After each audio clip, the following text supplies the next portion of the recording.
Entonces vamos a hablar de enfermedad coronaria ectásica. Mi nombre es Juan Francisco Figueroa, soy cardiólogo de la Fundación Santa Fe. Hay que decir que no tengo ningún conflicto de interés en relación a esta conferencia. Vamos a empezar con este caso clínico, que es un paciente nuestro real de 78 años, un paciente retirado, pensionado, estaba en la casa con su esposa y presenta este dolor torácico. Lo vimos hace un poco más de un año. Y como ustedes pueden ver en el electrocardiograma, tiene un infarto con supradesnivel de la cara inferior. El paciente es llevado rápidamente a arteriografía, me voy a saltar otros detalles, estaba estable hemodinámicamente y encontramos esto. Este tronco izquierdo, coronaria izquierda, tronco, con un aneurisma gigante y ectasia de la descendente anterior y la circunfleja, muy importantes. Entonces ustedes pueden ver acá cómo está la dilatación tan severa de ese tronco, pero que además se extiende a las arterias coronarias. 12 milímetros, es decir, un aneurisma gigante. Acá tenemos la arteria coronaria derecha que corresponde al vaso culpable que generaba ese supradesnivel. Vean ustedes esas dilataciones tan importantes y ectasia difusa en toda la coronaria derecha con una oclusión trombótica aguda que corresponde al evento. Entonces, ¿qué hacer con este paciente? Vamos a adelantarnos un poquito. Él se estabiliza, recibe una infusión de tirofioán, compromiso de la función sistólica que recupera posteriormente, y de manejo antitrombótico este paciente recibe aspirina más ticagrelor, además de la estatina, por supuesto. Luego requiere ajuste con IE, cara-2, calcio antagonista, trimetazidina, y 6 meses después presenta un episodio similar, por lo que en el momento se encuentra anticoagulado con warfarina. Ese caso resume mucho de lo que vamos a hablar a continuación. Entonces, enfermedad ectásica, ¿cómo se define y cómo se clasifica? ¿Qué tan frecuente es? ¿Por qué se produce? ¿Cuál es la relevancia? ¿Cómo se diagnostica? ¿Y qué vamos a hacer en el tratamiento? Que es algo que vamos a tratar de aclarar. Esto es históricamente el primer reporte. Se trataba de un niño de 6 años. Lo que ustedes ven acá es la aorta y arteria ascendente anterior con un aneurisma de la arteria coronaria, con fístula además, porque llenaba el ventrículo, que es lo que ustedes ven aquí donde está el señalador. Entonces, hay diferentes causas. Algunas de ellas son congénitas, algunas de ellas son inflamatorias. Recuerdan ustedes la enfermedad de Kawasaki, en donde los aneurismas de las arterias coronarias son frecuentes. Sin embargo, vamos a hablar de la enfermedad ectásica crónica del adulto, la mayoría de ellas relacionada a placas de ateroma. ¿Cómo se define la ectasia coronaria? Entonces tenemos acá una definición importante. Es la dilatación de una arteria coronaria más de 1.5 veces o más respecto al segmento adyacente que está de diámetro normal. Entonces, si es focal, se trata de un aneurisma, que es lo que ustedes ven a la izquierda, menos del 50% de la longitud del vaso, y difusa cuando compromete más del 50%, que es lo que veíamos en nuestro paciente. Tenía tanto aneurisma como ectasia de los vasos coronarios. Entonces, el aneurisma también se puede clasificar de diferentes maneras, es decir, puede ser fusiforme, sí, es más largo su longitud que su diámetro, y todo lo contrario, este que es sacular con un cuello muy corto. Esto también se puede presentar y ya vamos a ver qué hacemos con estas enfermedades. Ejemplo, ectasia, que es más del 50% del vaso, y fíjense que está dilatado. Respecto al vaso distal, el vaso proximal está dilatado, por supuesto, más de 1.5 veces. Diferente a lo que ocurre aquí, que tenemos un aneurisma, es una lesión focal, una dilatación focal de esa arteria. Y las causas también varían un poquito. Cuando vamos a ver de esto que acabamos de resaltar, ¿qué es lo más frecuente? Lo más frecuente es que sea difuso, una ectasia difusa. Luego, los aneurismas fusiformes y por último, los aneurismas saculares. Adelantamos que la arteria coronaria derecha es la que más se compromete por este tipo de enfermedad y confiere esta presencia de aneurisma y ectasia combinada un mal pronóstico respecto a eventos coronarios agudos. Entonces, clasificación. Hay diferentes clasificaciones, pero la más aceptada y utilizada por el grupo de cardiólogos intervencionistas es esta, que es la escala de Marquis. Y bueno, vamos a mirar rápidamente. Tipo 1 es que tenga ectasia en 2 o 3 vasos, como en este caso, derecha e izquierda. Tenemos aquí tipo 2, en donde un vaso tiene aneurisma y otro tiene ectasia. ¿De acuerdo? Tipo 3, es decir, a medida que avanzamos es menos severo, ectasia en un solo vaso, y tipo 4, aneurisma en un único vaso. Entonces estamos hablando que la mayor severidad son Marquis tipo 1 y tipo 2. ¿Qué tan frecuente es? Afortunadamente no tanto, pero en nuestro medio, alrededor del 5% de las arteriografías que se realizan encuentran enfermedad ectásica coronaria o flujo lento asociado en la mayoría de los casos. Más o menos entre 1% de todas las autopsias pueden tener enfermedad coronaria ectásica, y como lo adelantamos, cuando nosotros separamos las arterias coronarias anatómicamente, es la arteria coronaria derecha la que tiene mayor compromiso de estos aneurismas y mayor compromiso ectásico. Es que está otro registro con un número de pacientes similar, en donde esa dilatación aneurismática es más frecuente en pacientes en la arteria coronaria derecha, precisamente. ¿Por qué se produce esto, entonces? Causa aterosclerótica, por lo menos la mitad de los pacientes. Congénita, que es mucho menos frecuente, y en este caso casi que se compromete en la mayoría, solamente un vaso coronario. Inflamatoria, que es más frecuente en la infancia y en la adolescencia, causas infecciosas, tóxicas o traumáticas, es decir, nosotros iatrogénicamente podemos generar lesión de la arteria durante un procedimiento coronario percutáneo y posterior dilatación. Respecto a la fisiopatología, voy a tratar de resumirla y dar algunos puntos claves. Entonces tenemos predisposición genética, alteración en el metabolismo de óxido nítrico, concentraciones de homocisteína elevadas, alteración de la placa lipídica, inflamación de la placa, que aquí es muy relevante, activación del eje renina-angiotensina y alteración en la resistencia en insulina. Entonces esto genera activación de degradación de matriz extracelular y degradación del colágeno, fibras de elastina, en donde esa pared vascular pierde la capacidad de mantener su morfología, hay un fenómeno de remodelado positivo y se genera la dilatación. Es más o menos lo que ocurre. Entonces, para resumir, la aterosclerosis, la activación de las metaloproteinasas es muy importante, la inflamación crónica y las lesiones iatrogénicas son los factores más importantes que van a dilatar estas arterias. Entonces se va a adelgazar la capa media, hay un incremento de estrés en la pared, y esto era para decir que es un círculo vicioso porque como ustedes ven en la gráfica, a medida que se lesiona esa capa media, aumenta el flujo y las fuerzas de cizallamiento a nivel de la pared, por lo que se va a dilatar mucho más. Este fenómeno que ustedes ven en esta gráfica es importante. Entonces, ¿por qué se relaciona con la placa coronaria? Ustedes ven aquí que la placa va aumentando. Más o menos cuando llega a un 40% de obstrucción de la luz vascular, empieza a haber una dilatación compensatoria, lo que llamamos remodelado positivo con aumento del volumen de la placa de ateroma. Sí que es importante porque muchas veces tenemos lesiones asociadas que tienen lesiones obstructivas y luego también están dilatadas.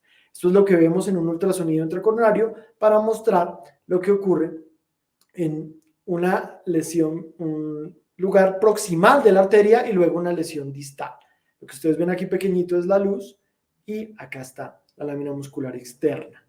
Entonces, simplemente para decir que la placa de ateroma es importante en la fisiopatología porque va a generar posteriormente la ectasia. Bueno, inflamación. Aquí les quiero mostrar esto. Son 40 pacientes con ectasia, 40 pacientes controles y se medía la concentración de PCR en pacientes con enfermedad ectásica coronaria, por supuesto. Basal y 3 meses después de administrarles estatinas e IECAS. Entonces, ¿qué vemos? Que en los pacientes con enfermedad ectásica esa concentración de proteína C reactiva es mayor versus otros pacientes que tengan un evento coronario agudo pero no tengan ectasia, y que las intervenciones de IECAS y estatinas con efectos antiinflamatorios y pleiotrópicos pueden disminuir esa concentración de PCR. Hay que decir que además, como lo adelantamos, las metaloproteinasas, especialmente la tipo 3, puede disminuir su concentración después de la administración de estatinas. Hay un perfil importante y es que aquí la inflamación tiene una particularidad, y cuando nosotros medimos la concentración de interleuquinas en esos vasos ectásicos, hay más interleuquina 4 y menos interleuquina 2. ¿Y por qué eso es importante? Porque hay una respuesta del sistema inmune que está medida justo con esas características y es la respuesta TH2, y es una diana terapéutica a futuro para nuestros pacientes con ectasias. Bueno, pasando al siguiente punto, ¿qué pasa si un paciente tiene aneurismas de las arterias coronarias? ¿Será que tiene aneurismas en otras partes del cuerpo? Pues no es tan infrecuente. Ustedes ven aquí tasas alrededor del 15% y un poco más de aneurismas de la aorta ascendente o aneurismas abdominales en pacientes que tienen enfermedad ectásica coronaria. La fisiopatología es similar, es compartida, por lo que hay que buscarlo en nuestros pacientes. Los factores de riesgo son los habituales: género masculino, hipertensión, hiperlipidemia, tabaquismo, entre otros. Es importante decir que estos pacientes que tienen enfermedad ectásica son un poco más jóvenes versus a los que tienen enfermedad coronaria obstructiva. Los pacientes fuman más y tienen más obesidad al compararlos. En relación a los lípidos, está compartida la fisiopatología de la hipercolesterolemia. Por ejemplo, cuando nosotros vemos hipercolesterolemia familiar y lo comparamos entre pacientes ectásicos y no ectásicos, todos ellos con enfermedad coronaria, por supuesto, es más frecuente la ectasia en pacientes que tienen hipercolesterolemia familiar. Entonces es un factor de riesgo importantísimo la generación de placa de ateroma, y ya vimos cómo es que esa arteria se va deteriorando. ¿Y por qué es importante hablar de esto? Porque tener enfermedad ectásica confiere mayor riesgo versus un paciente que no tenga enfermedad ectásica. Si esto ocurre en más vasos, pues el pronóstico es mucho peor. Aquí tenemos un registro, más de 300 pacientes con seguimiento de casi 10 años, y tenemos 151 pacientes que tenían grados 1 y 2, es decir, los grados más severos, donde se confiere 2 veces más riesgo de recurrencia de un evento coronario agudo y 4 veces más riesgo si lo adicionamos a flujo lento, que era lo que nos preguntaban en la sesión. Bueno, entonces, respecto a eventos coronarios mayores, está claro que aumenta el riesgo, es definitivo, que es incluso más importante que otros factores de riesgo tradicionales: la enfermedad multivaso, el KILIP. La enfermedad ectásica confiere un riesgo adicional importante, como ustedes lo pueden ver ahí, más de 3 veces el aumento del riesgo de eventos cardiovasculares mayores, casi 3 veces aumento de riesgo de muerte cardiovascular y 5 veces de infarto no fatal. Entonces, pues sí que es importante. Vamos a ver qué opciones de tratamiento tenemos.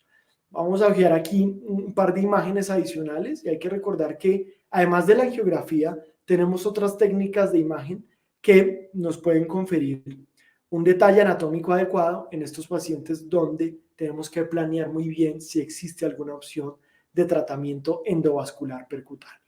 Entonces aquí veíamos imágenes de angiotomografía con una carga trombótica importante. La angiotomografía también se correlaciona con la localización de los aneurismas y podemos hacer reconstrucciones 3D con ese mismo objetivo. La resonancia además es útil en pacientes que tenemos que hacer estudios de manera recurrente y queremos disminuir la radiación ionizante. Entonces, el hemodinamista tiene este paciente en la sala. ¿Qué puede hacer? Vemos esta ectasia con muchos sitios. Puede intentar hacer una angioplastia, como en este caso, puede tener un resultado adecuado, pero es un reto para el hemodinamista. Es decir, ellos tienen 3 veces mínimo más probabilidad de que sea fallida la angioplastia si el paciente tiene ectasia. Por ejemplo, si vemos un registro grande, hay casi 5 veces más probabilidad de tener fenómeno de no reflujo, lo que aumenta la mortalidad en los pacientes, y es menos probable que la angioplastia obtenga un flujo TIMI de 3, que es decir, un flujo adecuado después de que se realiza la angioplastia. Entonces, ¿de qué depende que ellos puedan hacer o no una angioplastia? De las dimensiones de la arteria, es decir, qué tan dilatado está, si presenta un fenómeno de no reflujo, si hay embolización distal y, por supuesto, el riesgo de trombosis del stent. Todo esto puede ocurrir en los pacientes ectásicos y es una complicación muy, muy severa. Otra opción de tratamiento es administrar trombolítico intracoronario. Entonces, si a pesar de la aspiración, como en este caso, la obstrucción coronaria continúa, ustedes ven aquí una arteria coronaria derecha con alta carga trombótica y ectasia, aspiran los trombos, pero el resultado angiográfico no es tan bueno. Luego se administra tenecteplase intracoronaria con un resultado mucho mejor al anterior. Entonces, hay diferentes técnicas percutáneas. Por ejemplo, en los aneurismas se pueden colocar stent recubiertos, se puede embolizar con coils los aneurismas, como ustedes los ven en este caso, o se puede hacer manejo quirúrgico si no se puede hacer el endovascular. Entonces, se liga el aneurisma en la parte proximal distal y se revasculariza con puentes los vasos distales, los territorios distales. Aquí algunos ejemplos de las técnicas específicamente de aneurismas.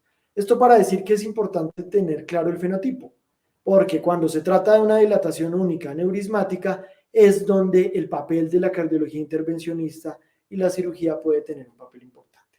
Vamos al manejo farmacológico, que es lo más relevante en estos últimos minutos, y es la trombosis y anticoagulación, que hay muchos reportes de casos desde hace muchos años en donde el manejo antitrombótico y el manejo anticoagulante confiere beneficio, en este caso, una carga trombótica muy importante en esta arteria coronaria ectásica que mejora luego de 3 meses de anticoagulación.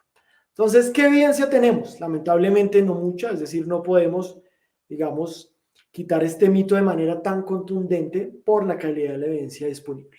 Pero tenemos algunos hallazgos de los que podemos concluir varias cosas. Aquí tenemos más de 300 pacientes con ectasia coronaria, es un estudio que citamos previamente, y con algunas características, es decir, solamente angioplastia primaria en el 22% de los casos, que es importante decirlo porque es un reto. Recibieron aspirina el 83%, antiagregación dual 38%, estatina 75% y anticoagulación el 33%, y es lo que vemos en la práctica clínica. Es decir, un manejo muy heterogéneo respecto a este tipo de enfermedad. ¿Qué podemos concluir ahí? Aunque no se compararon las dos intervenciones. Si damos antiagregación dual, ocurren menos síndromes coronarios agudos versus si no damos antiagregación dual. Si damos warfarina, también hay un beneficio adicional. Es decir, tener una terapia trombótica más potente tiene un beneficio en la enfermedad ectásica. ¿De acuerdo? Ahora vamos a tratar de ver si damos antiagregación o anticoagulación. Entonces, por ejemplo, acá tenemos 1.600 pacientes con infarto, 3% de ellos con enfermedad coronaria ectásica, seguimiento 49 meses. Acá tenemos los pacientes que tenían ectasia y los pacientes que no tenían ectasia. Recibieron warfarina y cuando comparamos la ocurrencia de MACE en los pacientes que lograron mantener un tiempo en rango terapéutico adecuado, pues fue mucho menor. ¿De acuerdo? Esto es una de las situaciones más habituales cuando se respalda el uso de anticoagulación. Acá hay algún recorderis que resume todos los estudios de warfarina en enfermedad coronaria ectásica, 5 estudios de ellos, y los desenlaces, en donde en general hubo un resultado satisfactorio, pero por supuesto a expensas de un aumento en el riesgo de sangrado. Hay que decir que si hablamos de anticoagulantes orales directos, todavía no tenemos, digamos, información contundente, pero sí tenemos muchos reportes de caso y muchos de nosotros tenemos pacientes con anticoagulantes orales directos y enfermedad ectásica. Hay un estudio que está en curso, que es el Overtime, que aleatoriza de manera muy interesante a antiagregación dual con un ASA inhibidor P2Y12 versus inhibidor P2Y12 y 15 miligramos de rivaroxaban, lo cual parece muy tentador respecto a toda la fisiopatología que acabamos de ver. Otro estudio de trimetazidina, para terminar los ensayos clínicos, en donde se compara con prueba de esfuerzo, pacientes luego de tener un evento agudo, 4 semanas de trimetazidina y prueba de esfuerzo. Inicialmente positiva, 49 pacientes y luego solo 27 pacientes luego de la trimetazidina. Pruebas de esfuerzo positivas por síntomas y cambios eléctricos. Entonces, este medicamento que modifica el metabolismo y disminuye la angina es una opción, una herramienta útil en estos pacientes, especialmente si tienen angina persistente. Aquí no solo disminuyó las pruebas positivas, sino que mejoró los METs para la capacidad del ejercicio, la depresión del ST ya no era tan importante y la duración, la capacidad del ejercicio, que es muy importante en nuestros pacientes, también la mejora. Vamos concluyendo, ¿qué hacer? Entonces, ¿tenemos ectasia o tenemos aneurisma? Recordemos que si hay aneurisma, tenemos que hablar con cardiología intervencionista y con cirugía para ver qué opciones de tratamiento tenemos. ¿Cuáles son las características del paciente? Y en esto el doctor Sánchez ya nos hizo un resumen importante. Riesgo de sangrado, comorbilidades. ¿El paciente es sintomático o esto fue un hallazgo incidental? ¿El vaso culpable es el que está ectásico? ¿Tiene placa de ateroma además de la ectasia? Entonces, con esa información vamos a ver qué hacer. ¿Cuál es el reto? Pues que la definición de ectasia es variable. Hay muchos pacientes asintomáticos, la evidencia es limitada y no tenemos unas guías específicas. ¿Pero qué queremos hacer? Minimizar la formación de trombos, estabilizar la placa y mejorar el flujo coronario. Eso fisiopatológicamente para mejorar la calidad de vida y disminuir el riesgo de infartos en nuestros pacientes. Entonces, vamos a tratar de individualizar el tratamiento de la enfermedad coronaria ectásica. Riesgo lipídico sumamente importante y ya vimos que la terapia estatínica además tiene un poder antiinflamatorio importante, entonces prácticamente que todos nuestros pacientes deben tenerla. Si no cumplimos nuestro objetivo de colesterol, podemos usar ezetimibe, inhibidores PCSK9. Betabloqueadores y calcioantagonistas. Algunos autores sugieren que el betabloqueador puede aumentar el riesgo de espasmo, aunque la evidencia no es contundente, por lo que la mayoría de nuestros pacientes lo reciben por los beneficios que ya hemos mencionado. Y ECAS y ARNIS, que además tienen poder antiinflamatorio y controlar la presión arterial es fundamental en nuestros pacientes. Trimetazidina, ya lo vimos, y no se recomienda el uso crónico de nitratos. Fisiopatológicamente ya vimos que podría ese óxido nítrico y esa dilatación empeorar la ectasia en nuestros pacientes. Un nicho terapéutico adicional puede ser la colchicina. Hemos visto que la inflamación es importante en la ectasia, por lo que probablemente más adelante tendremos estudios con medicamentos antiinflamatorios en este grupo específico de pacientes. He tratado de resumir en esta última diapositiva lo que podríamos hacer de manejo antitrombótico, que es tal vez lo más difícil y el reto más importante. Si nuestro paciente es asintomático, además de la estatina y los demás medicamentos, la antiagregación con un solo medicamento puede ser una estrategia adecuada. Si el paciente es sintomático o se presenta con un síndrome coronario agudo, en general el tratamiento inicial debe ser antiagregación dual. En la fase crónica tendremos que considerar, ya vimos que confiere un riesgo importante la ectasia a largo plazo. Entonces aquí, todo lo que nos contó el doctor Sánchez, a los 12 meses después de que pase esa fase aguda, tendremos que tratar de extender ese tratamiento con la estrategia que nosotros decidamos. Si hay ectasia de 3 vasos o tronco desde el inicio, ahí muchos de los autores recomiendan que podemos iniciar anticoagulación oral de entrada, sea con warfarina o de manera off-label con anticoagulantes orales directos. Si hay recurrencia después de que el paciente está en antiagregación dual, como en el paciente que mostramos, ahí sí que tenemos que pasarlo a anticoagulación oral. Algunas personas utilizan dosis bajas de rivaroxaban, como en el esquema Atlas-TIMI, que podría ser este escenario, en donde falla nuestra antiagregación dual y queremos aumentar la intensidad. Pero ya vimos que el impacto de la anticoagulación es importante. Si el paciente tiene alto riesgo hemorrágico, debemos balancear muy bien. Si lo dejamos con un solo antiagregante, si utilizamos dosis de pronto solo clopidogrel o le dejamos solo anticoagulación oral. Si el paciente tiene mucha ectasia, mucha carga trombótica, pero no tiene placa coronaria dentro de la imagen endovascular, probablemente la anticoagulación oral sea suficiente. Si tiene otra indicación de anticoagulación, como por ejemplo fibrilación auricular, en la fase inicial la anticoagulación estará bien asociada a un antiagregante y luego solo la anticoagulación. Esta es la información que tenemos por el momento. Conclusiones. La enfermedad ectásica coronaria es un hallazgo no tan infrecuente. Está caracterizado por dilatación anormal y alteración del flujo coronario. La presencia de ectasia es un factor de riesgo independiente. Ya vimos que tanto. En adultos, la causa más frecuente es aterosclerosis, por lo que modificar los factores de riesgo es la base del tratamiento y debemos individualizar, después de todas las opciones que vimos, cuál será el mejor tratamiento antitrombótico para nuestros pacientes y no olvidar el riesgo inflamatorio residual. Muchas gracias.